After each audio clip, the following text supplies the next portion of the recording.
জীবনে প্রথমবার বানিয়ে নিলাম কোনো প্রকার ঝামেলা বা কোনো প্রকার প্যারা ছাড়াই এই মেরা পিঠা। আসসালামু আলাইকুম, সবাইকে ওয়েলকাম জানাচ্ছি রেসিপি বা আমার কিচেনে আরও নতুন একটি রেসিপি দেখার জন্য। আজকে করে দেখাবো কোনো প্রকার ঝামেলা বা প্যারা ছাড়াই এই মেরা।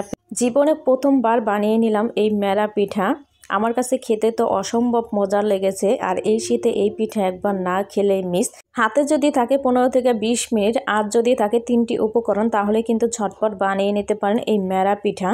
তাই আশা করছি আমার আজকের এই মেরা পিঠার রেসিপিটা আপনাদের কাছে ভালো লাগবে। আর যদি ভালো লেগে থাকে অবশ্যই লাইক, কমেন্টস এবং শেয়ার করতে কিন্তু ভুলবেন না। আর ফ্রেন্ড এবং ফ্যামিলির সাথে ভিডিওটি বেশি বেশি শেয়ার করে দেবেন। আর যারা এখনও চ্যানেলটা সাবস্ক্রাইব করেনি প্লিজ চ্যানেলটা সাবস্ক্রাইব করে রাখবেন। চলুন তাহলে শুরু। প্রথমে পিঠার জন্য পুর তৈরি করে নিব। নিয়ে নিচ্ছে 1 কাপ পরিমাণে কোরানো নারকেল, সাথে দিয়ে দেব হাফ কাপ পরিমাণে খেজুরের গুড়, আর ফ্লেভারের জন্য দিয়ে দিচ্ছি 3টি এলাচ, 2টো দারচিনি, আর দিয়ে দিচ্ছি 1টি তেজপাতা। এখানে আমি কোনো প্রকার পানি ব্যবহার করব না, নারকেলের থেকে যে পানিটা ছাড়বে সেটা দিয়েই কিন্তু খেজুর গুড়টা সুন্দরভাবে গলে যাবে। তো অনবরত এইভাবে নেড়ে চেড়ে নিতে হবে। একটা পর্যায়ে দেখবেন যে খুব সুন্দরভাবে কিন্তু এটা হয়ে গেছে। অনবরত নেড়ে চেড়ে যখন এটা এরকম হয়ে আসবে তখন আমি চুলাটা বন্ধ করে পুরটা নামিয়ে ফেলবো। দেখেন আমার পুরটা কিন্তু রেডি। এখন অন্য একটি পাত্র বসিয়ে 1.5 কাপ পানি নিয়ে তার সাথে হাফ চা চামচ লবণ দিয়ে দিয়েছি। যখন পানিটা ফুটে উঠবে তখন এর মধ্যে আমরা চালের গুঁড়া অ্যাড করে দিব।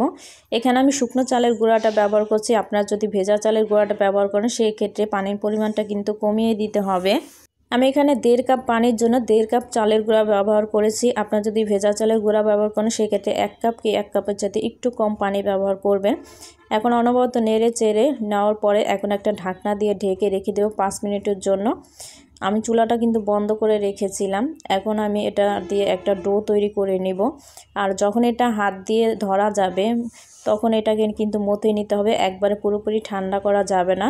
আর হাত দিয়ে ধরা যাবে এরকম অবস্থায় কিন্তু এটাকে খুব সুন্দরভাবে মথে নিতে হবে। তো আমার ডোটা কিন্তু একদম রেডি পিঠা বানানোর জন্য।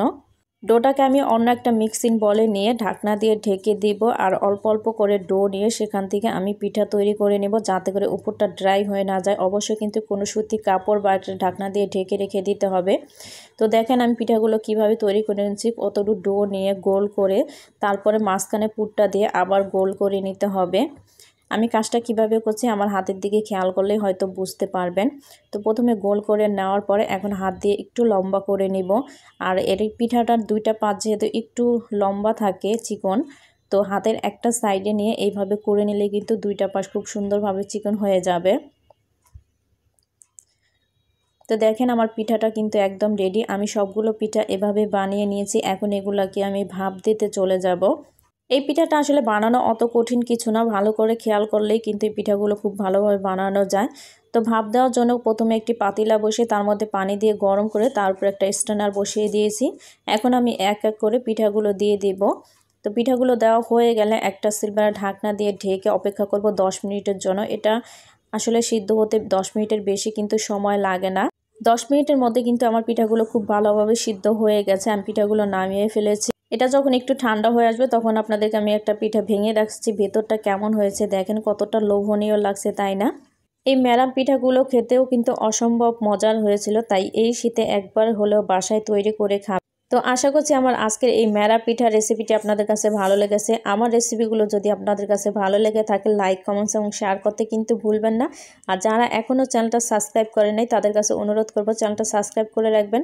আর চ্যানেলটা সাবস্ক্রাইব করে পাশে থাকা অল বেল আইকনটিও বাজিয়ে রাখবেন, যাতে করে আমি নতুন কোনো রেসিপি চালার সাথে সাথে নোটিফিকেশন পেয়ে যান। তো আজকের ভিডিওটি এই পর্যন্ত। ভালো থাকবেন সবাই, সুস্থ থাকবেন। আল্লাহ হাফেজ।